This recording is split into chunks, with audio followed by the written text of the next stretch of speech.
Yobe, nazo manondwana, ngomba maximum minigwana.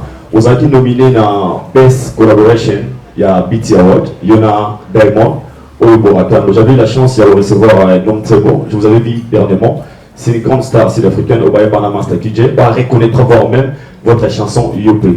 L'autre roloba. Chanson ko bandambala mo te, zana bachao tango bokoyoka, peut-être bokanisa kezaka na salika après conférence de presse, mais peut-être za bachao na za nango depuis. Donc de ce côté-là, ne vous inquiétez pas.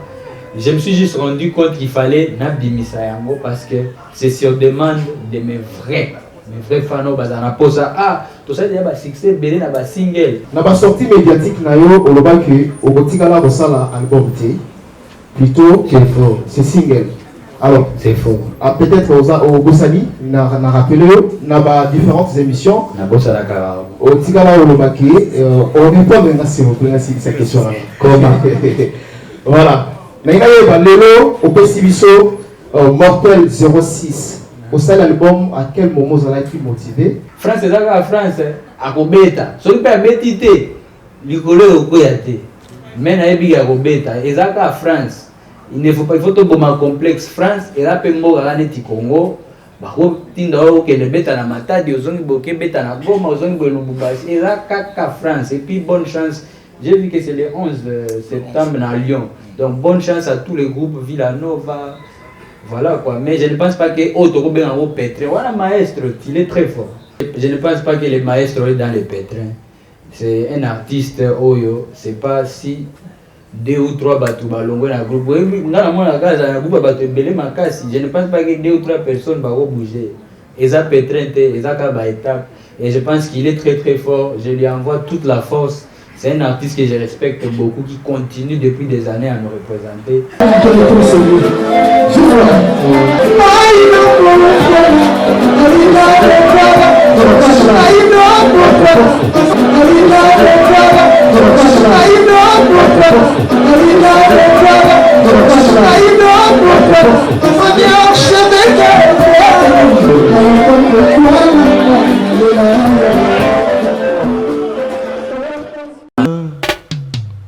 Aïdor Bokwala, le Brésilien Djile Kouyaté.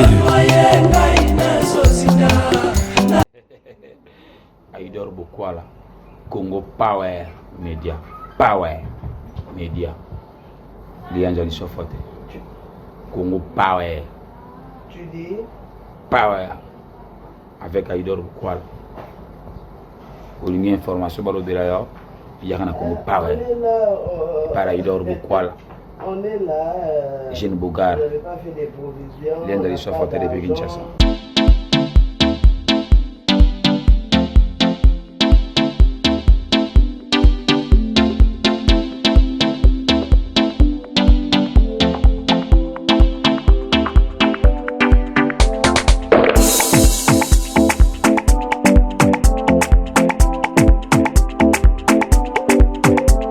Capage, bonsoir à tous. Capage TV.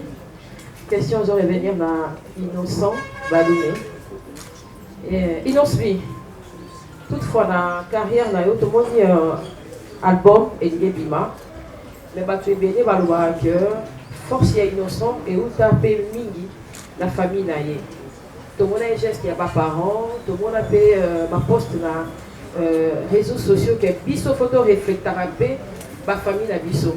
Est-ce que dans 4 albums, et vous avez un éducatif par rapport à mes parents et puis deuxième question dans Ezali.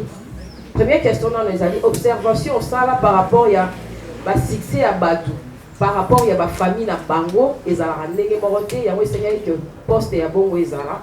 Et puis deuxième question, Ezali poste à que Bissonnet aux arbres, ils sont à Monique Capage.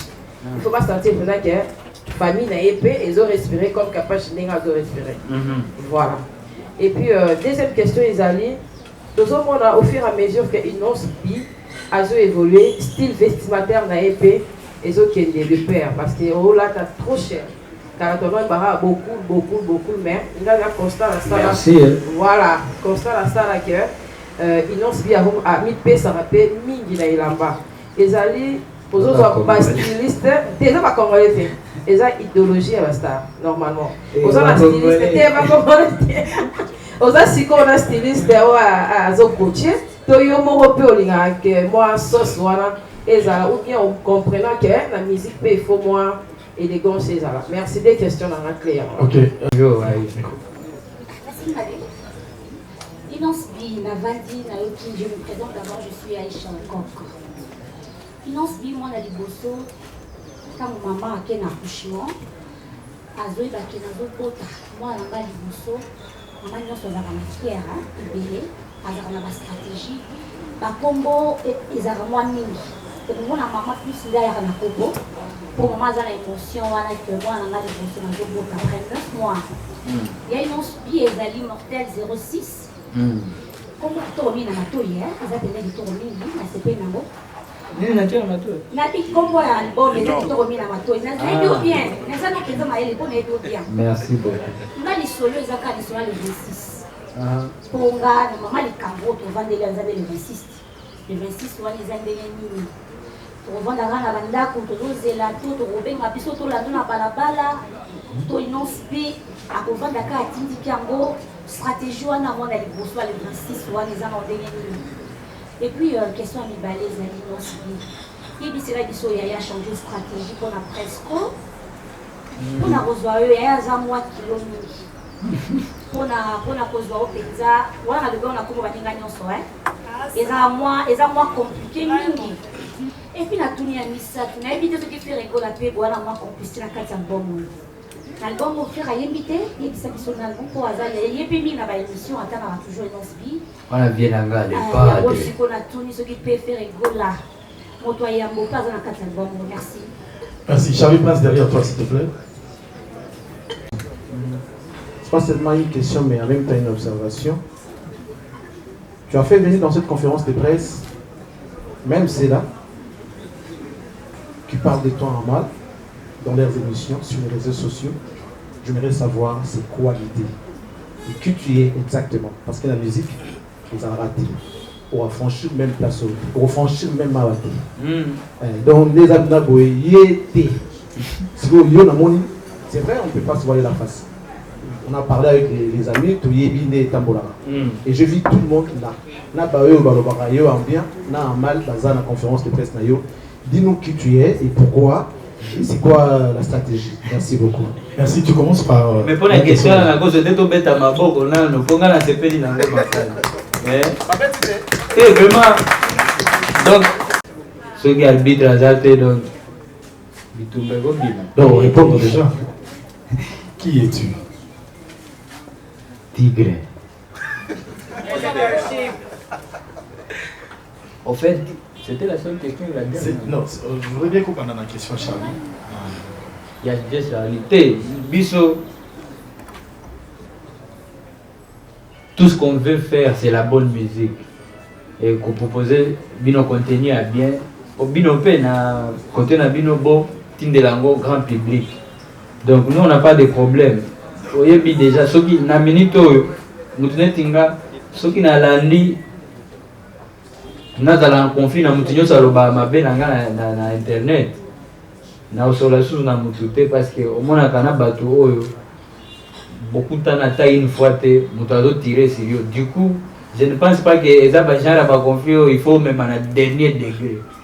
Du coup moi je voulais simplement communiquer sur la sortie de mon album, mon premier album Mortel 06 le 26 décembre. Nazali kana posa to sangana presse na respect nyonso.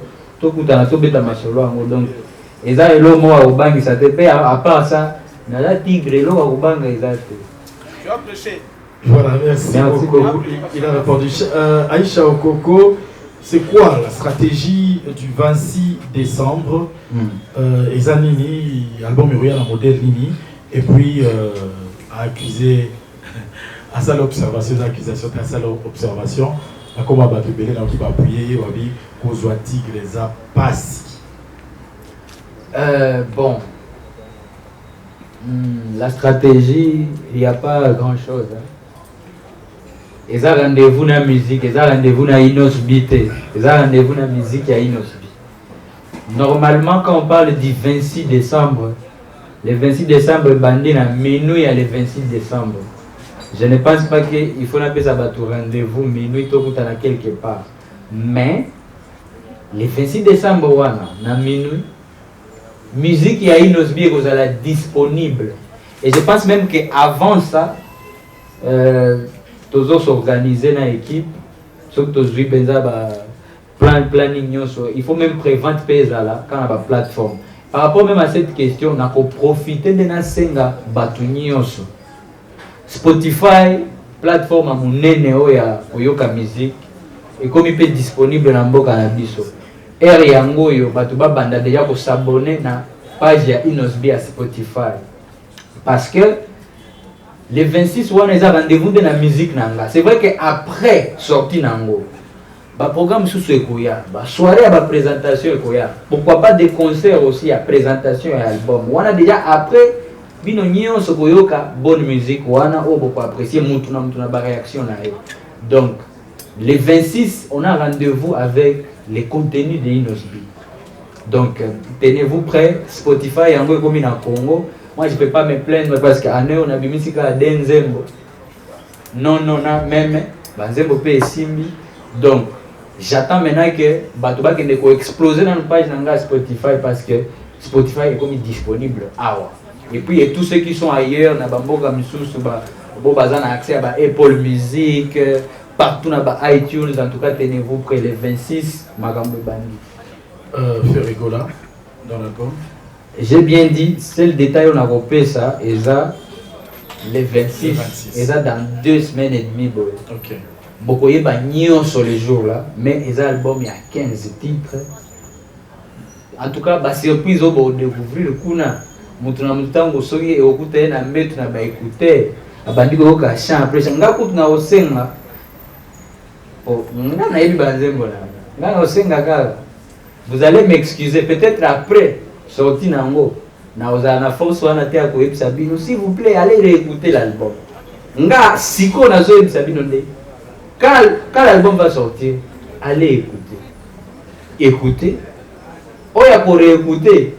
Et vous allez la charge à Moutignon soit apprécié. Et moi, si vous donnez seulement l'état on est écoute à Liboso, je suis sûr que après vous allez vous régaler. Vous comme album Nabino à chaque jour. Pourquoi pas le meilleur album il y a 2021 et 2022 en même temps. Voilà, Cynthia Kapachi a fait allusion à la force.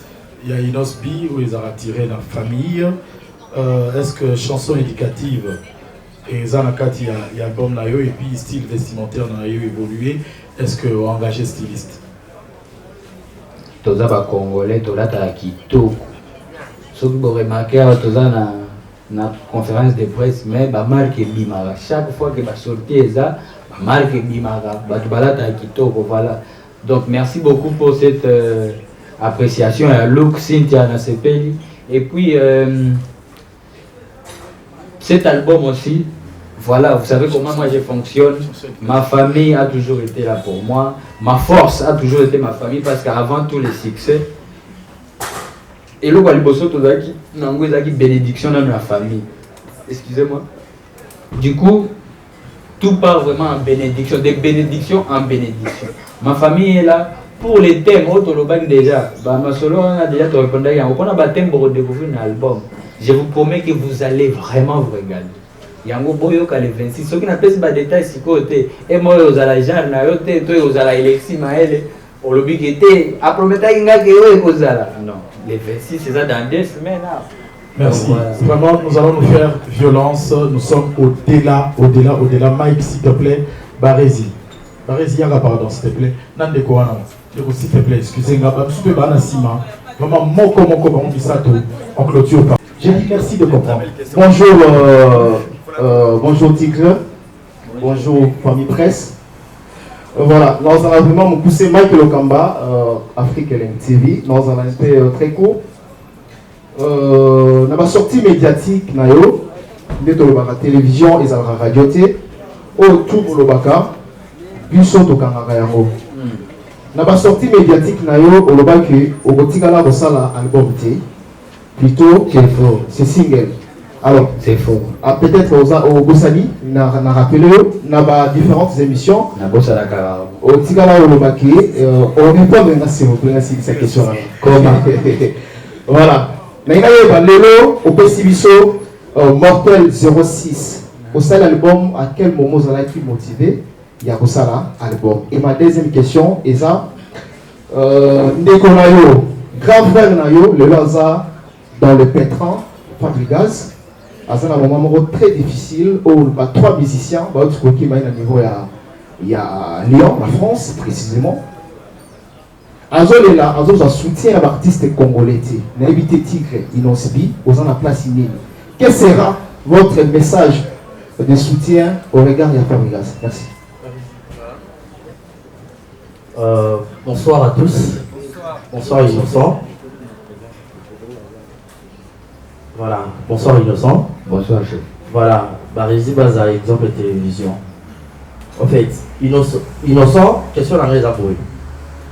Dans la conférence de presse, je suis un musicien. Dans ma première sortie, dans mon album. Mais tous les ans, je suis pour la deuxième album pour la conférence de presse. Album est. Je suis sur des questions. Ma première question est par rapport à Yobe, la zone vous avez nominé dans Best Collaboration, il y a BT Award, il y en a Diamond, j'avais eu la chance de recevoir un homme très bon, je vous avais vu dernièrement, c'est une grande star sud-africaine, Obaye Banama Stakidje, va reconnaître voir même votre chanson Yobe. L'autre chanson Yobe par rapport à Yobo, analyse personnelle.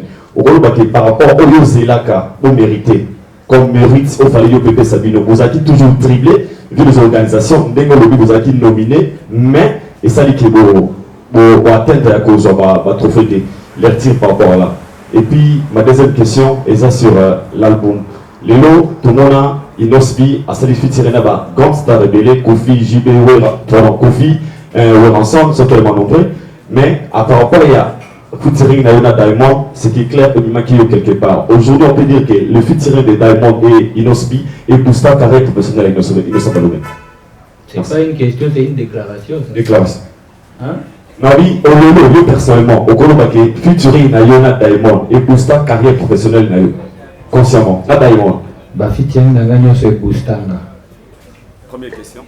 Deuxième, j'ai parlé des trophées, c'était pas par rapport à une seule nomination ou un seul trophée. BT Award déjà trophée à mon nez, mais na respecté depuis Kala. Ponga na kola na goma to banda utala ba BT ata il est en 2006 bino bana 2008. Botali yango na VCD. Donc eza penza soirée on a respecté Camille. Et j'ai parlé des trophées, c'était pas par rapport au BT. Déjà pour moi, on est à Zaïka qui va reconnaître que tous ceux qui paient dans la catégorie on a battu ça qui manque. Et puis voilà quoi. Et je pense aussi que Barnabo avait mérité. Binomo Boye, Biti Lolo Makambao ça donc. Il y a Titan, notre ami Titan qui voulait savoir d'abord producteur. Je pense que tu auras tapé mon choix tout notre producteur et album. On n'avait pas. Ça c'est un album comme j'ai l'habitude de le faire. Bon, est-ce que c'est important de faire ça détail parce qu'en fait, moi je vis toujours ils ont une influence. Nalinga batu. Ce que la musique est bien, il y a un débat mais ça là nango. Au lieu ezala là pour maison mo ezala simato ezala ngamoko indépendant. Donc pour ça, je pense qu'il y a des choses, c'est des choses que nous devons discuter après la sortie et après avoir vécu l'impact de l'album. Et puis une autre question. Sur l'affiche, c'est toujours Titan, hein? Sur l'affiche, regarde Nayo. Et puis, ceux qui poto contrat potoyé, est-ce que au Kende, devant Batrac, il y a Bande combattant? Je suis artiste. Quand j'ai des opportunités, je sais comment sauter dessus. Et dans la comète à Napoto, je me rappelle. Il y a aussi d'autres prestations que j'ai eu à faire en Europe, toujours dans la même période où la musique n'a pas été. Ça dépend, je pense, il y a une opportunité, mais je pense que voilà, ce qui est opportunité, mon ami, mais je salue aussi nos frères les combattants. Toujours, combat na bango, ils ont vraiment un sens macasse. C'est peut-être la forme qui échappe à certains d'entre nous. Parce que forme nango, ceux qui mboka eza mabe balandisi yango pe na mafinga bafingi yo omona ke kombane komi buzoba Mais si vous avez que combat, ils ont mabé, on comprend que Azan a raison. Donc je pense que les combattants na biso et belé bazaka na raison. Seulement c'est la forme. Et je salue toujours leurs efforts. Je peux tous avoir une opportunité, tous à battre ma solo et je trouve la solution à ma gambe belé, ko solo la bien. Et la solution est belé zo makaka na solo. Affiche na yo, regard na yo. C'est vrai que c'est les tigres même. Regarde, bon, on a habité et Bangiti. Mortel 06, c'est vraiment un album qui est très lourd. Donc, le 26, pour redécouvrir pour l'année, affiche là à Bongo. Pour l'année 06, c'est ça, on a la rouge. Code douane, c'est ça, code nanga, 10 à Ebi. Prince Balou à Ebi. Mais c'est vraiment un album qui est très lourd. C'est mortel. Voilà. J'espère qu'il y a un peu de 06. Mike Lokamba, 2 questions. À quel moment, aux 8 ans, vous préparez un album Oyo? Sur Abiata, la Nengi va sortir un album Epini. Et que du coup, 2 semaines, au album, vous préparez à quel moment? Et puis, le monde que vous placez à l'endroit, il y a Fabregas.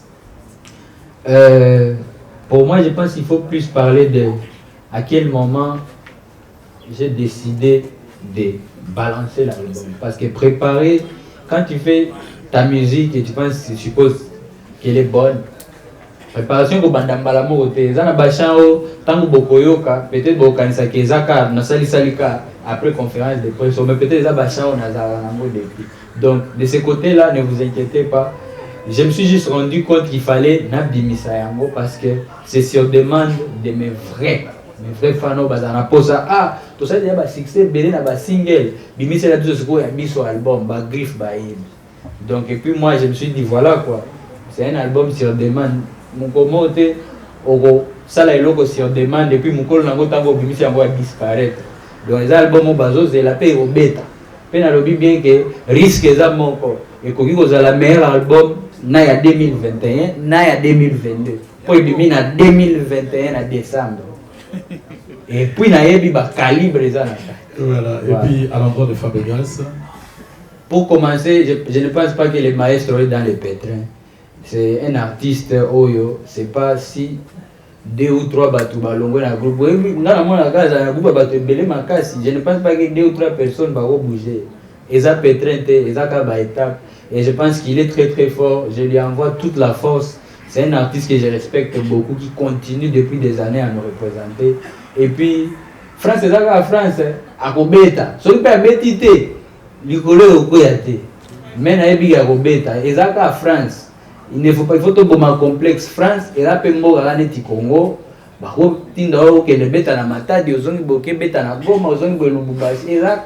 France. Et puis, bonne chance. J'ai vu que c'est le 11 septembre à Lyon. Donc bonne chance à tous les groupes Villanova. Voilà quoi. Mais je ne pense pas que Otto en Petre. Voilà maestro, il est très fort. Voilà, parole d'Inos Obi, mesdames et messieurs de la presse. Nous sommes arrivés à la fin de cette conférence de presse. Nous allons retenir qu'il est... Question hein? Ah oui, question à Barry Zezali. Et Belé va bien battre la conférence de presse. Hein? Premier album Nabango. Tozela, deuxième conférence de presse, il y a deuxième album. Album Albossé Mela Bango. Nasala succès avant ma album, Toyebani. Ce qui bokanisi 15 titres de Melanga, na ebite beat na yo la question. Mais encore une fois, il y a un balobage, Kobeta na chetembe za challenge pour la. Kobeta live na babisa na chetembe za challenge. Donc 15 titres, il y a 15 titres. 15 titres. Donc au contraire, vous allez busy ma casse pour travailler. Tu travailles, vous allez busy. Banze bon mususu ezana makambo pele bon moi bino mo kutu bolobité biso mo organiser conférence de presse yaka o répondre à question pour contenu et lesquels bis. Ah Molodo. Merci. Voilà, j'espère que Tolingarola t'a prêt à porter cet album, c'est du prêt à porter pour le Griffe. Donc déjà Tozela le 26 équipe Nyon surtout ya Inospi et remercier presse. Il y a RDC et répondre présent en invitation naïe. Attente naïe ezali pour relayer information oyo et puis quoi accompagner album Oyo na sorti nango na action nango surtout et ça là sur terrain. Sinon dernier mot pour nous clôturer et ils vont revenir dans le Tiger. Merci beaucoup à vous tous, mes vieux, mes grands frères, Basser Nabiso. Merci pour l'honneur, merci pour l'envoi Nabino. Et en tout cas, c'est un nouveau départ pour votre jeune artiste, votre frère. Mon épée jeune bazar pour la vie Nabino. Donc, merci beaucoup, que Dieu vous bénisse et j'ai trop hâte.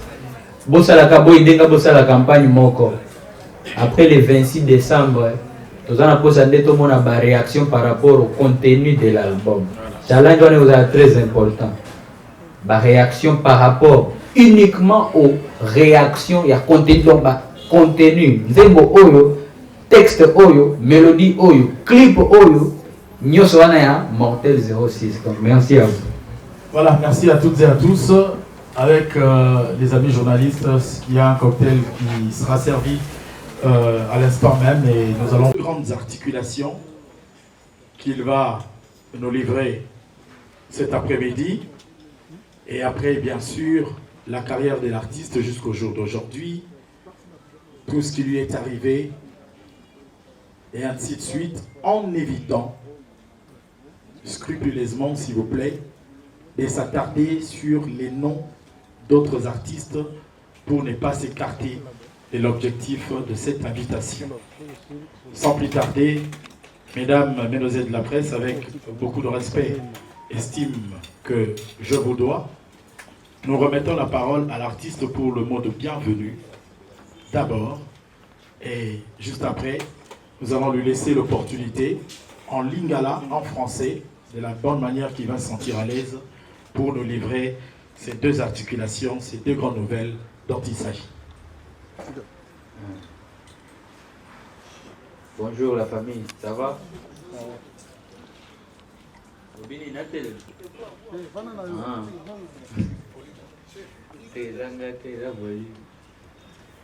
Bon, merci déjà pour votre temps, merci de me donner cette opportunité de communiquer avec nos fans, avec nos griffes surtout.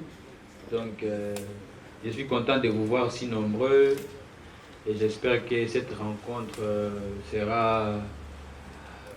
aura des bons résultats.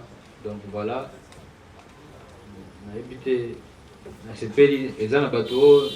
Déjà, mais ça la Babylone première fois. Nous c'est ça la bien. Et voilà, j'ai hâte de vous annoncer la raison pour laquelle on est là. Mais est-ce que c'est le moment? Oui, je pense que tu m'as dit que Yango. On a vraiment causé Yango. D'abord, nos sincères excuses pour le retard, embouteillage, mission sur Tokuta Yango. Mais sinon, Togo zone ça nos paroles et pas na Yomoko parce que Oyo Nango et à partir il y a une nouvelle Oana, les na osenga bandeko bapandi sango. Baïba ou s'appuyer Nango pour nous poser la question.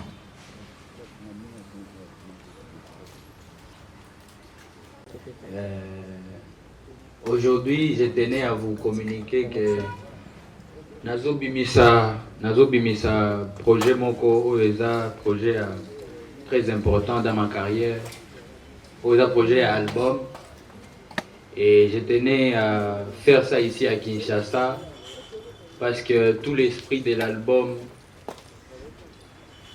est vraiment une inspiration. On a tout chaque jour dans la vie courante. Donc c'est pour vous annoncer les titres et la date de sortie. Vous avez déjà prêt pour les big out. Vous avez direct, vous avez après na YouTube. Mais voilà pour faire court, comme l'album de Tomatissa affiche Mortel 06.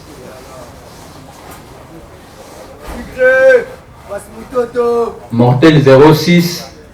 On affiche autre date T, mais l'album va sortir c'est 26 décembre. Donc c'est ça le grand message aujourd'hui. Mortel 06. Rendez-vous le 26 décembre.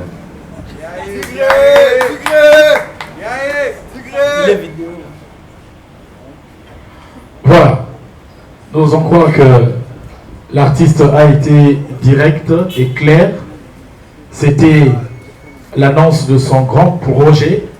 Longtemps on a attendu cela. Il y a eu beaucoup de questions autour d'un album qui va signifier la carrière de l'artiste. Et aujourd'hui, c'est réel. Mortel 06, Mortel 06, c'est le nom de l'album.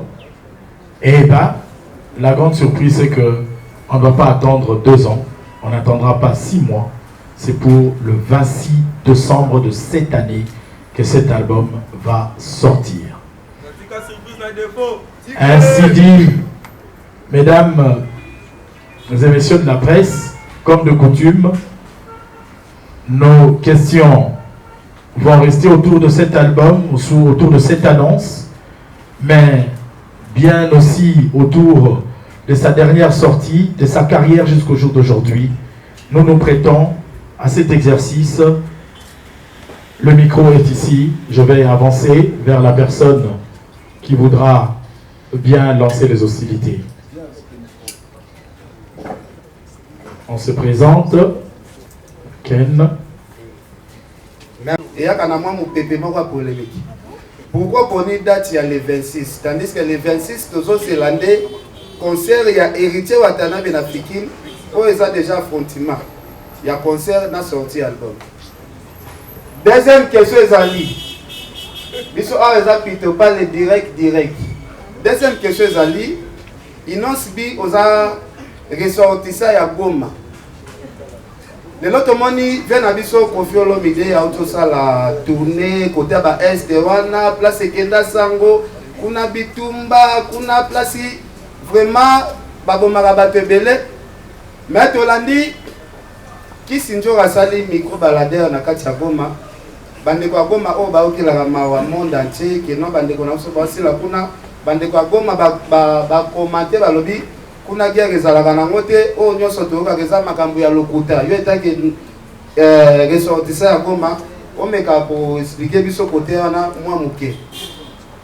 Troisième question ezali, pardon, excusez ngai, Inosibi aza artiste ya monene oyo s'exprimaka très bien anglais, surtout soki otali accent vraiment ya Inosibi vraiment anglais américain nabimisaka. Soki natali anglais baanglophone ya Angleterre ye pena akenda ntina anglais baaméricain.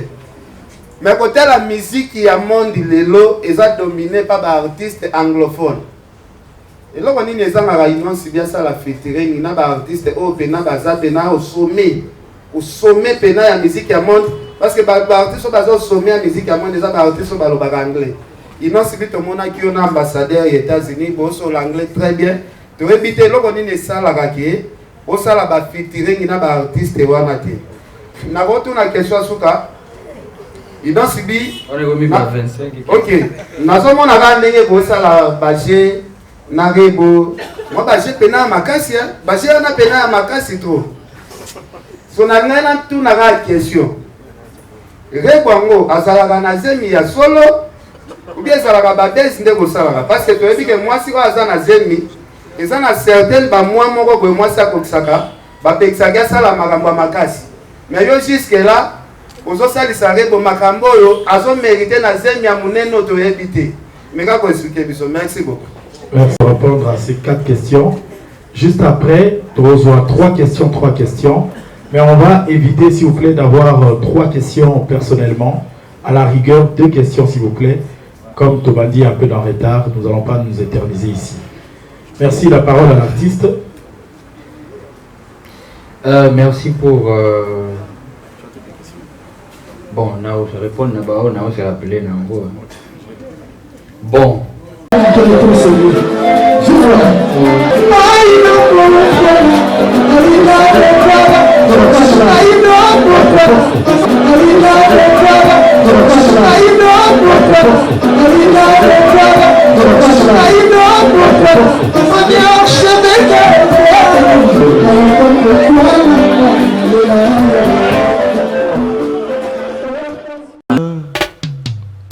Haïdor Bokwala, le Brésilien Djile Kouyaté.